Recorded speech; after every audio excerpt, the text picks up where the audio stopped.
अस्सलाम वालेकुम dear friends, उम्मीद है आप सब खैरियत से होंगे। हमारा आज का जो लेक्चर है इसके अंदर हमने कानून शहादत ऑर्डर के आर्टिकल 47 से ऑनवर्ड चलना है। प्रीवियसली हमने क्या किया था कि एक तो हमने डिटेल्ड जो है स्टडी की थी किसकी, बैरक की, साथ ही साथ हमने कॉन्सेप्चुअल स्टडी भी की थी। अब देखें, लॉ गेट के लिए आप सबको पता है कि बैरक का पढ़ना बहुत ही नेसेसरी है। अगर बैरक के अंदर जो जो बातें लिखी हैं, सेक्शन के अंदर जो जो वर्ड्स हैं, अगर उन वर्ड्स को आप फॉलो नहीं करते और आप सिर्फ और सिर्फ कॉन्सेप्चुअल बेस पे चलते हैं तो आप लॉ गेट क्लियर नहीं कर सकते। ये मैंने पहले भी बताया था। अब आर्टिकल 46 क्या कहता है? आर्टिकल 46 ये कहता है कि persons who can not be called as witness, यानी कि ऐसे विटनेसेस जिनको विटनेस के तौर पे बुलाया नहीं जा सकता। अब अगर आपसे ये सवाल किया जाए कि क्या एक डाइंग डिक्लेरेशन, अब एक ये जो डाइंग डिक्लेरेशन है ये आर्टिकल 46 के अंदर नहीं है, आर्टिकल 46 सब क्लास 1 के अंदर है। इट मीन्स के आर्टिकल 46 सरकमस्टांसेस बताता है कि किन किन सरकमस्टांसेस में जो एक विटनेस है उसको विटनेस के तौर पे बुलाया नहीं जा सकता। अब लेट सपोज जैसे कि आर्टिकल नंबर 46 है, उसके अंदर बताया गया कि अगर कोई डेड हो जाए, अगर कोई जो है गुमशुदा हो जाए, या फिर कुछ और कंडीशंस भी बताई गई, ठीक है, वो आप प्रीवियस लेक्चर सुनेंगे तो उसके अंदर आपको ये चीज़ क्लियर हो जाएगी। अब अगर हम आर्टिकल नंबर 47 को डिस्कस करें, अब ये जो आर्टिकल नंबर 47 है, आर्टिकल 47 क्या कहता है? आर्टिकल 47 कहता है रेलेवेंसी ऑफ सर्टेन एविडेंस,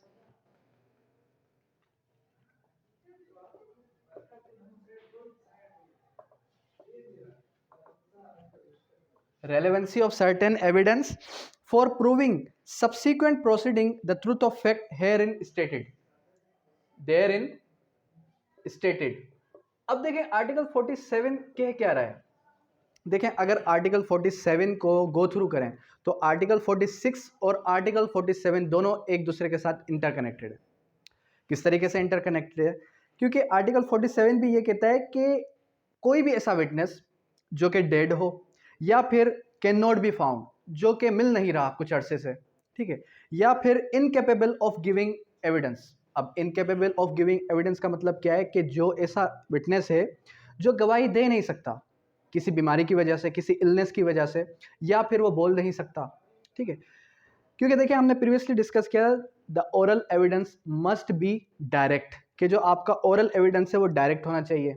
अगर कोई शख्स ये कहे कि मैंने उसको मर्डर करते हुए सुना, तो उसका ये जो कहना है कि मैंने सुना, दैट मीन्स कि वो खुद गवाही देगा कि मैंने ये चीज़ सुनी। और अगर ऐसा कोर्ट ये प्रिज्यूम करे, कोर्ट ये चीज़ कंसिडर करे कि ये शख्स जो है सुन नहीं सकता, तो इट मीन्स उसकी गवाही काबिल कबूल नहीं होगी।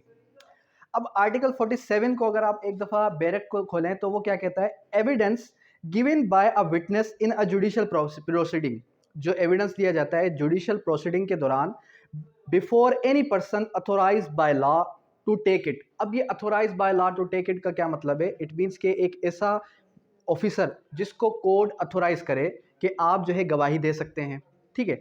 और उसके बाद to take it relevant for the purpose of proving it subsequent judicial proceeding. Subsequent का क्या मतलब है? सब्सीक्वेंट का मतलब ये कि पहले वाला, ठीक है, पहले वाली जो उसकी जुडिशियल प्रोसीडिंग है उसके लिए वो काबिल कबूल होगी। और in later stage the same judicial proceeding for the truth of fact which it state when the evidence is when the witness is dead और कैन नॉट बी फाउंड। कह रहा है कि मिसाल के तौर पे, अब देखें, एक शख्स है, ए है और बी है। अब ए क्या करता है? ए बी के खिलाफ गवाही देता है, ए बी के खिलाफ गवाही दे रहा है। किस डेट को दे रहा है? ये दे रहा है 2/3/2021 के अंदर, ठीक है। अब इसका मुकदमा जो है चला 2024 तक, और 2023 में 2023 में ए की दोबारा गवाही जो है पेश करनी पड़ गई, या फिर ए को दोबारा बुलाया गया कोर्ट में कि आप कोर्ट में दोबारा आएँ और इसके खिलाफ दोबारा गवाही दें। अब क्या होता है? 2023 के अंदर पता चला कि ए कैन नॉट बी फाउंड, या ए इज डेड, कि ए या तो मर चुका है या जो है वो मिल नहीं रहा, या फिर वो इनकेपेबल है। तो इसने जो इस डेट को गवाही दी थी उसकी ये गवाही काबिल कबूल होगी इस डेट पे भी। अब देखें, सब्सीक्वेंट प्रोसीडिंग और जो है लेटर प्रोसीडिंग, यानी कि लेटर प्रोसीडिंग पर भी वो एप्लीकेबल होगी। अंडरस्टैंड? उसके बाद क्या कह रहा है? उसके बाद कह रहा है कि kept on the way of adverse party given evidence, और if his presence cannot be obtained without an amount of delay or expense which under the circumstances of the case the court consider unreasonable provided that। अब देखें हर law के अंदर हर section, तकरीबन हर section के अंदर आप word देखेंगे प्रोवाइडेड डेट। अब ये मैंने प्रीवियस इंट्रोडक्टरी लेक्चर के अंदर भी क्लियर किया था कि प्रोवाइडेड डेट क्या होती है। प्रोवाइडेड डेट का मतलब है exception, it is provided that या हेयर इन आफ्टर मेंशन्ड का मतलब ये, देखें प्रोवाइडेड डेट का मतलब ये लेकिन अगर एक्सेप्शन दे दी, where there is general rule there is an exception. General rule ने ये कहा कि जो ए ने गवाही दी इस डेट को, ये बाद वाली गवाही पे या पहले वाली गवाही पे काबिल कबूल हो सकती है अगर ये डेट हो जाए, अगर ये कैन नॉट बी फाउंड हो, या फिर इनकेपेबल ऑफ गिविंग एविडेंस हो ड्यू टू एनी लुनेसी। फिर क्या कह रहा है, the proceeding was between the same party और देयर रिप्रेजेंटेटिव इन इंटरेस्ट। जो प्रोसीडिंग थी वो होनी चाहिए सेम पार्टीज के दौरान। कह रहा है ये जो जनरल रूल हमने बताया, ये जनरल रूल एप्लीकेबल कब होगा कि सेम पार्टीज के दरमियान हो, सेम पार्टीज के दरमियान हो। ऐसा नहीं हो सकता कि लेट सपोज कि ए ने बी के खिलाफ गवाही दी एक क्रिमिनल ट्रायल में, ठीक है, लेकिन बाद में बी ने सी के खिलाफ कोई मुकदमा किया, कोई सिविल या फिर डिफेमेशन का, तो फिर उसमें इसकी ये जो गवाही है वो इसमें एप्लीकेबल नहीं होगी, सिर्फ और सिर्फ उसी मैटर में एप्लीकेबल होगी। ठीक, the adverse party the first proceeding had the right and opportunity to cross examine. कह रहा है कि जो एडवर्स पार्टी है उसके पास क्रॉस एग्जामिनेशन का राइट तो रहेगा, क्रॉस एग्जामिनेशन जरा, जिसको हम जरा कहते हैं। उसके बाद the question is in issue, जो क्वेश्चंस हैं इन इशू, इन इशू का मतलब जो मसले हैं, जो इन इशू हैं, ठीक है। The question in issue substantially the same of the first at the second proceeding. तो जो मसला है पहले मसले में वो दूसरे मसला, यानी कि बाद में जो दूसरा मसला उठता है वो उसी मसले का दूसरा मसला हो। ऐसा नहीं हो सकता कि दूसरा कोई और प्रोसीडिंग हो और आप उसमें इसकी गवाही को आप काबिल कबूल करवाएं। अंडरस्टैंड। तो आर्टिकल 46 को अगर आप देखें तो देखें आर्टिकल 46 सिंपली, आर्टिकल 46 ने क्या कहा, persons who can not be called as witness. Article 47 ने क्या कहा कि जो है एक ही गवाही काबिल कबूल हो सकती है बाद में भी और पहले भी अगर उसी मुकदमे में सेम पार्टीज हैं, सेम काज ऑफ एक्शन है। ठीक है, यहां तक क्लियर हुआ। अब इसका प्रिंसिपल क्या, article 47 is the exception to the general rule direct evidence. देखिए आर्टिकल जो 47 है ये एक्सेप्शन है किसकी, general rule of direct evidence के, जो direct evidence must be direct, evidence को डायरेक्ट होना चाहिए। लेकिन यहाँ पर क्या है, यहाँ पर इनडायरेक्ट हो रहा है। क्यों इनडायरेक्ट हो रहा है कि लेट सपोज कि ए ने गवाही दी 2021 में, अब कोर्ट जो है क्या कह रही है, कोर्ट के अंदर कोई ऑफिसर आया, उसने कहा कि 2021 में जो उसने गवाही दी थी वो इस मुकदमे में भी एक्सेप्टेबल होनी चाहिए, वो इस मुकदमे में भी काबिल कबूल होनी चाहिए। तो ये किस्म की इनडायरेक्ट एविडेंस हो सकती है। तो इसको हमने इस तरीके से पढ़ा। अब आर्टिकल नंबर आ जाते हैं आर्टिकल 48 से ऑनवर्ड। अब जो आर्टिकल नंबर 48 से ऑनवर्ड है, इस चैप्टर का नाम क्या है, इस चैप्टर का नाम है statements made under special circumstances. Statements made under special circumstances. कौन कौन से ऐसे सर्कमस्टांसेस हैं जो स्टेटमेंट्स दी जाए उन सर्कमस्टांसेस में। कहने का मकसद क्या है, कहने का मकसद ये कि जो वो स्टेटमेंट्स जो कि स्पेशल सर्कमस्टांसेस यानी पर्टिकुलर उन सूरत हाल में दी जाएंगी। सबसे पहले आर्टिकल 48 क्या कहता है, entries in book of account when relevant. Entries in book of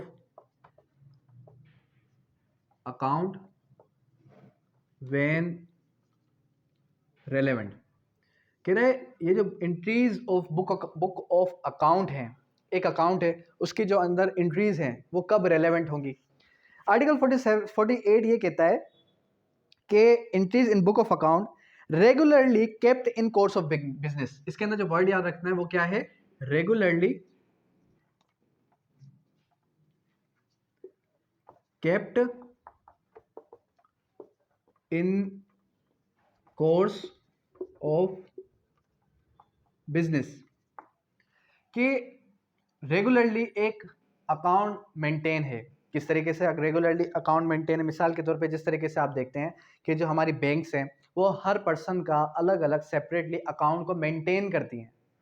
account को किस तरीके से मेंटेन करती हैं कि वो ये देखती हैं कि यार हर जो हमारा कस्टमर है उसका सेपरेटली अलग अलग से अकाउंट होना चाहिए। तो जो रेगुलरली मेंटेन्ड बुक है, regularly kept in course of business का मतलब क्या है? जो रेगुलरली बुक के अंदर मेंटेन है वो रेलेवेंट होंगी। वो कब रेलेवेंट होंगी? ठीक है, kept in business are relevant whenever they refer to the matter into which the court has to inquire. Such statement shall not be alone sufficient evidence for the charge any person when liability. कह रहे कि मिसाल के तौर पे आप एक entry दिखाते हैं एक शख्स की कि यार इस शख्स का इस बैंक में अकाउंट है, तो वो सिर्फ और सिर्फ वही उसका जो आपने एविडेंस दिया वो एविडेंस नॉट सफिशिएंट, वो सिर्फ और सिर्फ वो एक एविडेंस सफिशिएंट नहीं है ये साबित करने के लिए कि वो उस दिन वहाँ पर था, या फिर उसका उस बैंक में जो है ये स्टेटमेंट है या एक्सपाइजेड, वो अलोन सफिशिएंट नहीं होगा, उसके साथ आपको कोई और भी एविडेंस देना पड़ेगा। अब आ जाए आर्टिकल नंबर 49 की तरफ। 49 क्या कहता है? Relevancy of entry in public record made in performance of duty. 49 ने क्या कहा? Relevancy of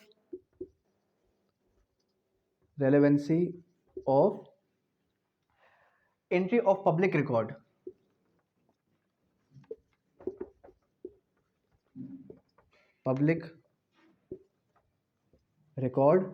entry of public record made in performance of duty, performance of duty. इसका क्या मकसद है? देखें आर्टिकल 49 को अगर आप देखें तो आर्टिकल 49 क्या कहता है? आर्टिकल 49 सिंपली ये हमें बताना चाहता है an entry in any public और अदर ऑफिशियल बुक। क्या है? इन एनी पब्लिक और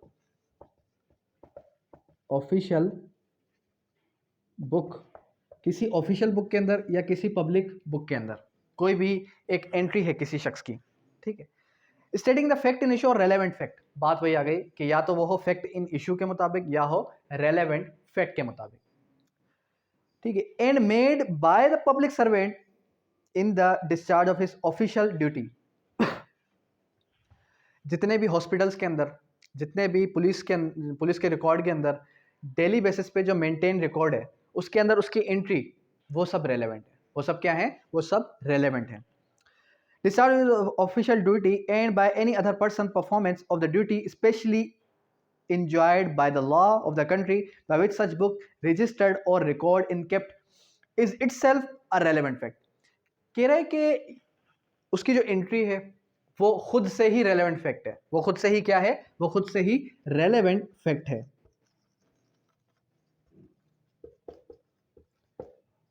ठीक हो गया? ये हो गया आपका आर्टिकल नंबर 49। अब आते हैं आर्टिकल नंबर 50 की तरफ।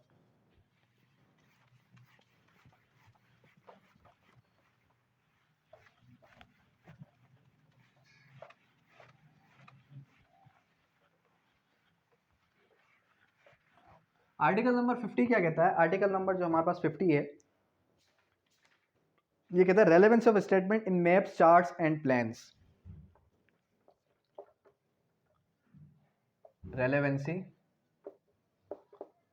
Of fact in maps, charts, plans. Word, 3 word याद रखने हैं, मैप्स के अंदर, चार्ट्स के अंदर या फिर प्लान्स के अंदर। कब जो है गवाही काबिल कबूल होगी? स्टेटमेंट्स, फिर वही बात, फैक्ट इन इशू या फिर relevant fact. Fact in issue और रेलेवेंट फैक्ट, बार बार कह रहा हूँ, फैक्ट इन इशू और रेलेवेंट फैक्ट है क्या? फैक्ट इन इशू का मतलब ये कि जो मसला काज ऑफ एक्शन है पार्टीज के दरमियान जो इशू में है वो फैक्ट जो कि इन इशू है, ये होता है fact in issue. Relevant fact यानी कि जो आपका मसला बना है उससे डायरेक्टली कनेक्टेड कोई और मसला है। किसी ने चाकू मारा, चाकू के अंदर जो उसके फिंगरप्रिंट्स थे वो रेलेवेंट फैक्ट हो सकता है, उसका वहाँ से भागना रेलेवेंट फैक्ट हो सकता है। ये सारी चीज़ें रेलेवेंट फैक्ट होंगी। मेड इन पब्लिश्ड मैप और chart generally offered in public sale. कह रहा है जो ये पब्लिक सेल के अंदर जितने भी मैप्स हैं, गवर्नमेंट के मैप्स हैं, और इसके अलावा जो चार्ट्स होते हैं, ठीक है या फिर प्लान्स होते हैं, ये सब के सब क्या हैं, रेलेवेंट है। Made under authority of federal government or provincial government is the matter usually represented and stated. Such map, charts, plans are themselves relevant fact. तो वो खुद से ही relevant fact हैं, वो खुद से ही क्या है, they are themselves relevant fact। ये आपने याद रख लेना। उसके बाद आर्टिकल नंबर 51 क्या कहता है, आर्टिकल नंबर 51। अब जो आर्टिकल नंबर 51 है ये क्या है, ये है हमारे पास relevancy of statements as to the fact of public nature contained in acts और नोटिफिकेशन। इसके अंदर जो वर्ड्स है वो कौन कौन से हैं, एक हो गया एक्ट और नोटिफिकेशन। ये वर्ड्स आपने इसके लिए याद रख लेना है कि ये जो एक्ट है या फिर नोटिफिकेशन है। एक्ट का मतलब जितने भी हमारे पास बैरेक्ट्स होते हैं, कानून साज इदारा, यानी कि पार्लियामेंट जो भी एक्ट पास करती है, नोटिफिकेशन पास करती है, उससे रिलेटेड है। क्या कह रहा है ये, when the court has to form an opinion as to the existence of any fact of the public nature। कह रहा है कि जब कोर्ट को कि कोई ओपिनियन ड्रा करनी होगी, कोई ओपिनियन जो है खुद से कोई ओपिनियन ड्रा करनी होगी, तो कोर्ट क्या करेगी, as to the existence of any fact और पब्लिक नेचर या फिर फैक्ट के मुताबिक। फिर क्या होगा, फिर हमारे पास फर्दर ये कह रहा है any statement of it made in a recital contained in any act और central legislature authority of Pakistan और government notification appearing to the official gazette is a relevant fact. इसके अंदर सिंपल इतनी बात की गई कि जितने भी आपके एक्ट्स हैं, नोटिफिकेशंस हैं, ये खुद से ही क्या है, खुद से ही ये रेलेवेंट फैक्ट है। यानी कि अगर कोई आप कोर्ट के अंदर कोई एक्ट ले आए, आप कहें कि एक under the age of 13 years एक जो माइनर है, चाइल्ड है, चाइल्ड मैरिज रेस्ट्रेंट एक्ट के तहत वो शादी नहीं कर सकता, उस पर प्रोहिबिशन है, ठीक है। तो आप अगर वो उस एक्ट का सेक्शन दिखा दें कोर्ट को, तो आपको ये साबित नहीं करना पड़ेगा कि वो एक्ट पार्लियामेंट ने पास किया है, ठीक है। उसके बाद क्या है, उसके बाद है article number 52 relevancy of statement as to the law contained in law books. Relevancy of statement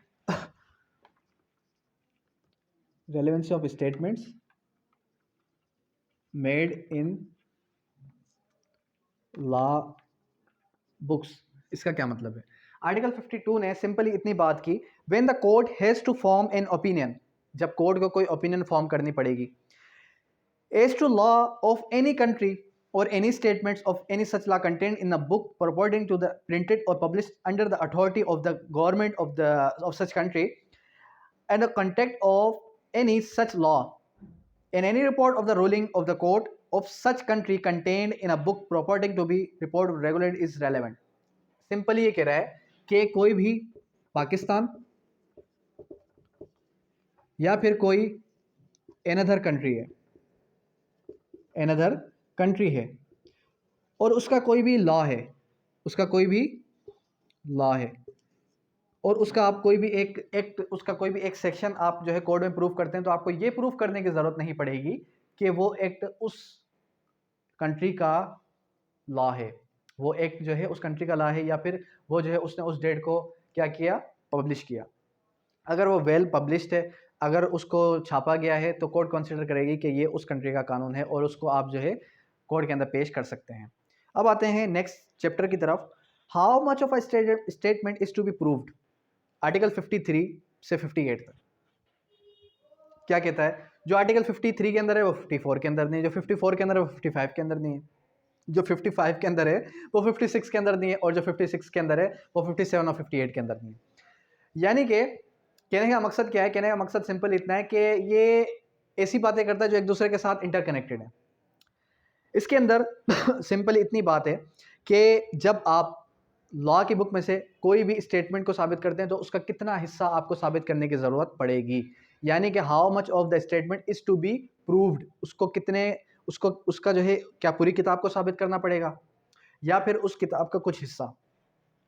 अब अगर हम आर्टिकल नंबर 53 से ऑनवर्ड चलें, तो 53 से ऑनवर्ड क्या कहता है,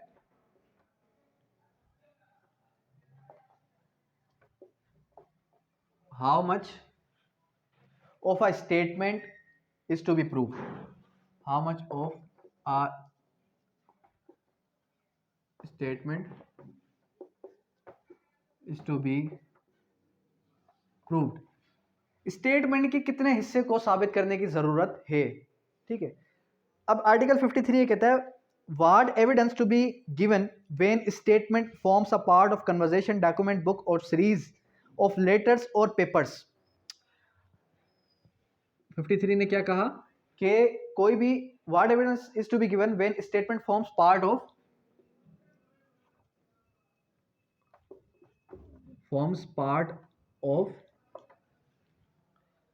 कन्वर्सेशन, डॉक्यूमेंट, बुक, कन्वर्सेशन,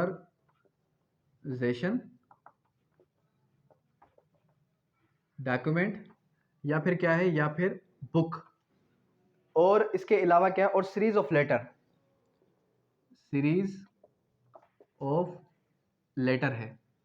तो इस सूरत में क्या होगा, इस सूरत में आप जो है कितना उसका हिस्सा साबित करेंगे।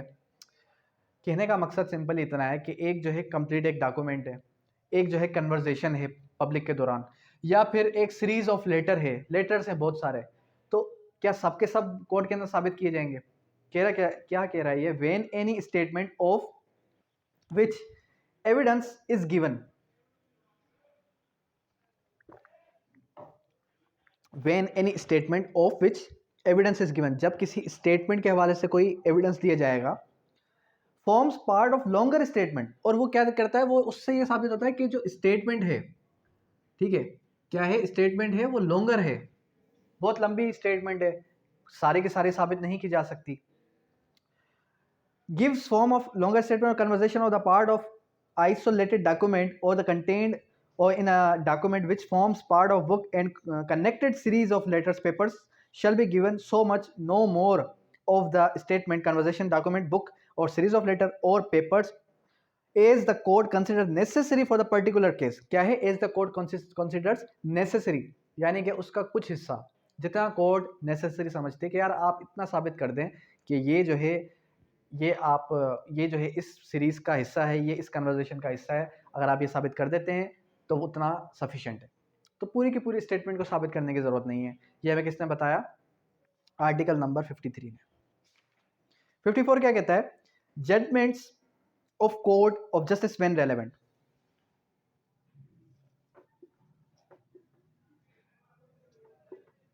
Judgements of court of justice when relevant, कह रहे जो जजमेंट्स हैं वो कब रेलेवेंट होंगी। देखिए आर्टिकल नंबर जो हमारे पास 54 है, 54 इतना कहता है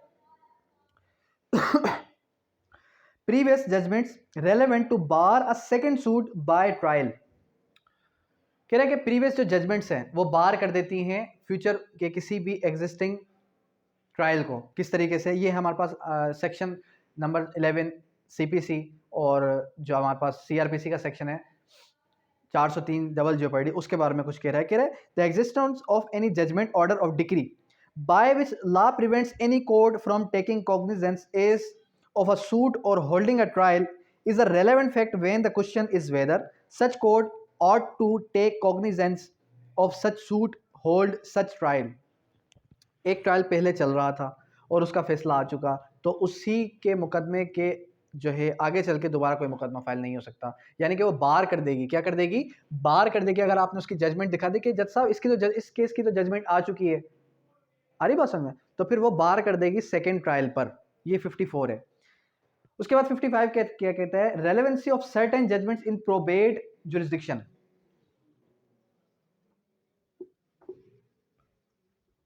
relevancy of certain judgements in probate, जो क्या है, जो कि प्रोबेट में है। 55 इतना कहता है कि फाइनल जजमेंट, डिग्री और order of the competent court in the exercise of probate, matrimonial, administrative of ancillary jurisdiction which confers upon or takes away any person legal character, जो क्या करे, किसी के लीगल कैरेक्टर को दे या फिर उससे लीगल कैरेक्टर उसका छीन रहा है, ठीक है। और which declares any person to entitle to any such character, या फिर डिक्लेयर कर रहा है कि कोर्ट डिक्लेयर कर रहा है कि ये प्रॉपर्टी इसकी है, ठीक है, और उसकी फाइनल जजमेंट आ जाए, उसकी फाइनल डिक्री पास हो जाए, तो फिर उसके बाद क्या होगा, उसके बाद special person but isolated is relevant for the existence, तो वो भी काफ़ी है, क्या है वो, उसकी जजमेंट क्या है, काफ़ी है, सफिशिएंट।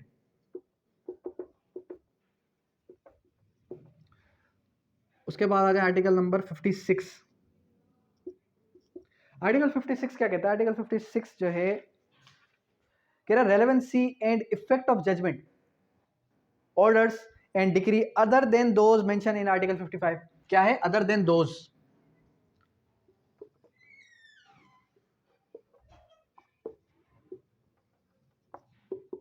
इन 55। मैंने पहले भी बताया था कि ये जो आर्टिकल नंबर 53 से ऑनवर्ड जितने भी हमारे पास आर्टिकल्स हैं, ये सब के सब क्या है, एक दूसरे के साथ इंटरकनेक्टेड है। अब जो आर्टिकल 56 है वो ये कह रहा है कि other than those mention in article 55, कि जो बात आर्टिकल 55 के अंदर मेंशन नहीं है तो वहां पर आर्टिकल 56 एप्लीकेबल होगा। आर्टिकल 56 क्या कहता है, आर्टिकल 56 ये कहता है कि जजमेंट्स ऑर्डर्स एंड डिक्री, यानी कि ये आर्टिकल जजमेंट पर भी एप्लीकेबल है, ऑर्डर पर भी एप्लीकेबल है और आपकी डिक्रीज पर भी एप्लीकेबल है, क्योंकि आपको जिस तरीके से पता है कि कानून शहादत ऑर्डर सीपीसी पे भी एप्लीकेबल होता है और सीआरपीसी पर भी एप्लीकेबल होता है, ठीक है। Other than those mention article number 55 are relevant if they relate to matter in a public nature relevant of inquiry, but such judgments orders and decrees are not exclusive proof of they states. कह रहे कि जो article 55 है उससे हटके अगर कोई बात की गई है तो वो जो है क्या है, वो एक्सक्लूसिव प्रूफ ऑफ एविडेंस नहीं होगा। मिसाल के तौर पे अगर कोई इससे हटके आर्टिकल 55 से हटके कोई मैटर आ जाता है कोर्ट के पास, तो फिर वो जो है अलोन सफिशिएंट नहीं होगा, क्या नहीं होगा, कंक्लूसिव प्रूफ ऑफ एविडेंस नहीं होगा। उसके बाद आर्टिकल नंबर 57 क्या कहता है, आर्टिकल नंबर 57 ने ये कहा कि जो बात not mentioned in article number 55 and article number 56, यानी कि जो बात आर्टिकल 55 के अंदर नहीं है और 56 के अंदर भी नहीं है तो वो आर्टिकल 57 के अंदर है।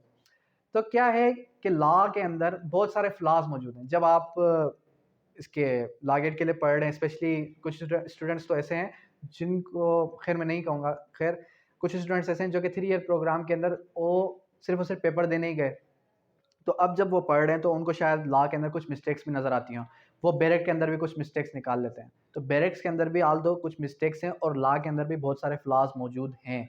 तो देखें आप क्या कह रहा है, आर्टिकल 55 और 56 के अंदर जो बात नहीं है वो कहाँ पर है, वो आर्टिकल नंबर 57 के अंदर है। एक ही जगह पे बात कर देता तो ज़्यादा बेहतर था, लेकिन घुमा फिरा के बात कर रहा है।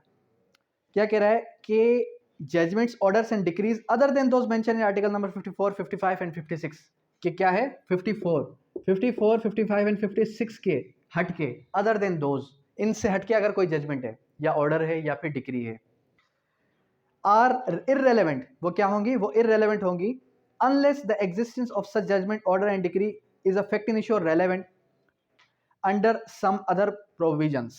कह रहा है कि वो क्या होगी, वो सब की सब इररेलेवेंट होगी, वो सब की सब इररेलेवेंट होगी अगर कोई बात आर्टिकल 54, 55 या 56 से हटके है या फिर इनसे अपोजिट है, तो फिर वो क्या होगी, वो इररेलेवेंट होगी। उसके बाद इसकी अगर इलस्ट्रेशन देखें तो इसकी इलस्ट्रेशन के अंदर क्या है, इलस्ट्रेशन एंड बैरेक दोनों बहुत इंपॉर्टेंट है लॉ गेट के लिए। A and B separately sue C for the liable which reflects upon each of them. C in each case said that a matter alleged to be libelous is true and circumstances are such then the probably true of each case is or in neither. A obtains a decree against S for damages for grounds that C failed to make out of jurisdiction the fact irrelevant between B and C. कह रहा है कि अब case हुआ है ए और सी के दरमियान और वहां पर ए क्या करता है, कोई एस की बात कर देता है, तो वहां पर उस ए और सी के मैटर के लिए एस की बात इररेलेवेंट है and irrelevant facts need not to be proof. Irrelevant जो फैक्ट्स हैं उनको साबित करने की जरूरत नहीं है। उसके बाद आ जाए आर्टिकल नंबर 58 के अंदर fraud and collusion obtain judgments incompetency of the court may be proved. कह रहा है कि any part of the suit or other proceeding show any judgment, order or decree which is relevant under 54, 55 and 56 which had been obtained, which had been proved adverse party was delivered by the court not competent to deliver it or was obtained by fraud and collusion. कोई judgement है जो obtain की गई है, किस तरीके से obtain की गई है? फ्रॉड के जरिए से, ठीक है। अगर कोई जजमेंट ऑब्टेन की जाए फ्रॉड के जरिए से, कॉल्यूजन के जरिए से, तो फिर वो क्या है, वो इररेलेवेंट होगी। और यहाँ पर ये कह रहा है कि वो कोर्ट जो है कॉम्पिटेंट ना हो उस जजमेंट को पास करने के लिए, तो वो फिर क्या है, वो इररेलेवेंट है। उसके बाद 58, उसके बाद 59 क्या कहता है? 59 आ जाता है ओपिनियन ऑफ थर्ड पर्सन। इसका जस्ट एक बेसिक कॉन्सेप्ट बता देता हूँ, ओपिनियन ऑफ थर्ड पर्सन क्या होता है। कल इंशाल्लाह हम जो है इससे ऑनवर्ड पढ़ेंगे। अब देखें, basically oral evidence must be direct, ठीक है। आर्टिकल 70 और 71 इसकी बात करता है। आर्टिकल 70 ने ये कहा कि जो आपका ओरल एविडेंस है इसको डायरेक्ट होना चाहिए। इसको क्या होना चाहिए? इसको डायरेक्ट होना चाहिए। अब where there is general rule there is an exception. इसकी एक्सेप्शन क्या है? A person who can not be found, a person who is dead, जो शख्स मर जाए, ठीक है, या फिर शहादत अल शहादा, 3 हो गई। चौथी है इसकी kind opinion of third person. मिसाल के तौर पे मैं कहूं कि मैंने बी को सी का मर्डर करते हुए देखा, या मैं कहूं कि हमारे पास अली है, अली ने अली का मर्डर रुस्तम ने किया।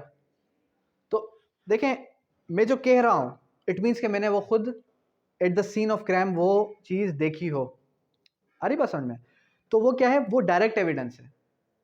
अब यहां पर इनडायरेक्ट एविडेंस क्या होगा? इनडायरेक्ट एविडेंस इस तरीके से साबित किया जा सकता है कि अगर एक जो हमारे पास उसके हॉस्पिटल के अंदर जो आपके एक्सपर्ट बैठे होते हैं, जो फॉरेंसिक डॉक्टर्स होते हैं, वो डॉक्टर अगर ये बात कह दे, फॉरेंसिक डॉक्टर क्या कह दे, ये बात कह दे कि ए के जो नाखून के निशानात थे या फिर ए के जो फिंगरप्रिंट्स थे वो उसकी बॉडी पर पाए गए हैं, तो उसकी जो ओपिनियन है वो एक्सेप्टेबल है। वो क्या है? वो एक्सेप्टेबल है। इसी तरीके से कोई आर्टिस्ट है, वो आर्ट जानता है कोई, ठीक है, फॉरेन लॉ में कोई एक्सपर्ट है, तो वो फॉरेन लॉ में एक एक्सपर्ट है, उसकी भी गवाही काबिल कबूल होगी उसकी हद तक, ठीक है।